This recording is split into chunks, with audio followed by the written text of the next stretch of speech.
One of the biggest bands of all time, one of the greatest prog rock outfits of all time, with some of the biggest selling albums of all time, once recorded a metal song?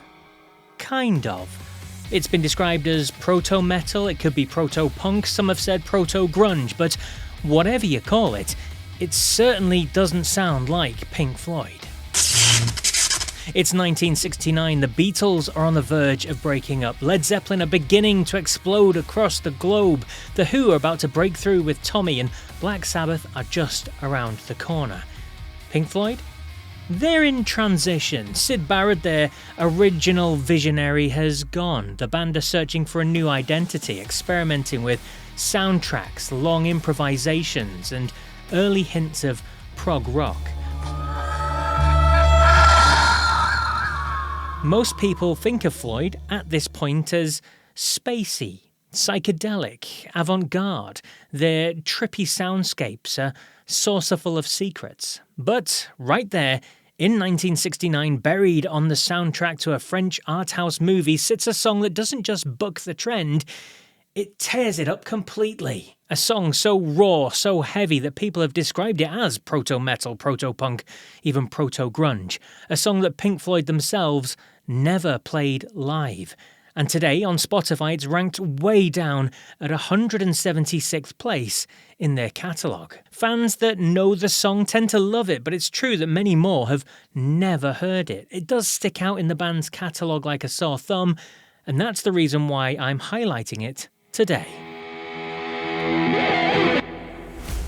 I'm Paul Stevenson, this is Rock Under the Radar, the series where we dig into the forgotten gems, the deep cuts and songs that deserve a bit more love. In the series so far, we've already unearthed a forgotten metal anthem, a song about a stripper from a legendary Dutch band, and a forgotten solo track from one of rock's greatest vocalists. And you can check them all out by clicking on the link at the end of this video. But today's track sees Pink Floyd go raw and heavy. The song comes from the band's soundtrack to More. It became their third studio album, a 1969 French film about counterculture, drugs and free love. The soundtrack itself is mostly exactly how you'd expect Pink Floyd to sound. It's kind of moody instrumentals, atmospheric acoustic pieces, folky sketches. It's exactly what it says on the tin.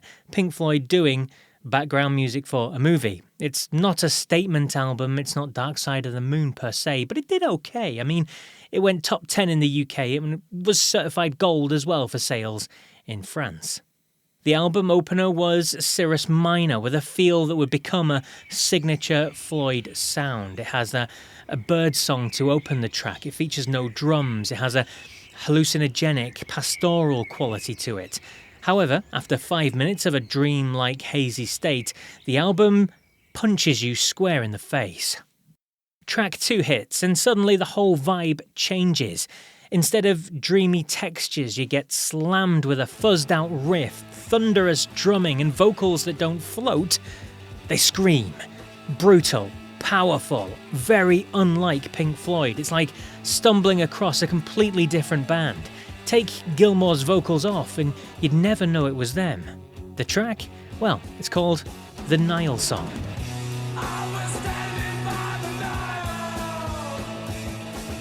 On streaming platforms today, Floyd's most played songs are of course the classics, Wish You Were Here, Comfortably Numb, and Another Brick in the Wall, which has over 1.1 billion streams on Spotify alone. But The Nile Song? Well, that sits at 176 on the most played Floyd songs list. 176th. Most casual Floyd fans have never even heard of it. So, is this a song that you already know about? Is this the first time you're hearing about it? I'd love to hear your thoughts on the track in the comments below. I really do love hearing your take on these forgotten anthems, especially for a track like this that seems so at odds with what we know and love of Pink Floyd. For 3.5 minutes of the Nile Song, Floyd abandoned subtlety. They dive headfirst into raw power. Here was a band best known for psychedelic soundscapes, suddenly unleashing something closer to a garage rock assault. So let's break it down. The guitar is simple, almost primitive, but it's detached, it's drenched in distortion, one of the heaviest tones the band ever captured on record. David Gilmour is usually associated with those soaring melodic solos, but here he's just smashing away, there's no frills. Nick Mason's drums, they pound along, there's no delicate cymbal work here, just a blunt force rhythm, like a caged man who, for the first 5 minutes of the album, is sitting there just waiting, desperate to hit those skins. And then there's Gilmour's vocal. He doesn't sing this one at all, he attacks it. He's straining, shouting, practically tearing his throat out. It's one of the most aggressive vocals you'll ever hear in all of Pink Floyd's tracks. The production too, it's muddy, maybe chaotic, almost, as I said, garage band-like. No polish, no psychedelic trickery, no extended solos, just raw fuzz. Now, a lot of Floyd fans love the song. I love its rawness, its intensity, but how did Floyd feel about it? Well, they were not that enamoured. Nick Mason later admitted he didn't like it at all. He called it an aberration, and Floyd tried heaviness. It was a moment before they dropped it again. And that shows in how the band treated it afterwards. They never once played it live. Nick Mason did perform it a few times with his band Nick Mason's Saucerful of Secrets, but that's it. And I found a fun tale a fan posted on Reddit, recalling, one of the funniest Roger comments to the crowd at a Pink Floyd show was November 1970 in Germany when someone shouted a request for the Nile song.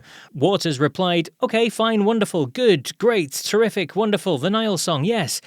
Never heard of it. Any other requests? It was a studio one-off, quickly abandoned.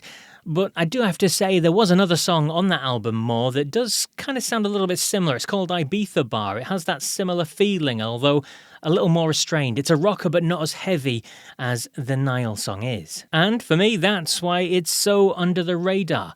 And yet, for those who know the song, it's one of the most interesting tracks that they ever recorded. It's like a glimpse into a parallel universe where Pink Floyd chased heaviness instead of atmosphere, where they tried to stand alongside Deep Purple or Uriah Heep, or maybe it should be the Stooges. Would that version of Floyd have worked? Well, let's be honest, probably not. And certainly nowhere near the success that they later went on to enjoy. But as a historical curiosity, the Nile song is priceless. So, what do you think? Should Pink Floyd have explored their more heavier side, or was the Nile song just a fascinating experiment that's best left as a one-off? Did you know of the track before today? Have you listened to the More soundtrack all the way through? Drop me a comment. I'd love to hear your take.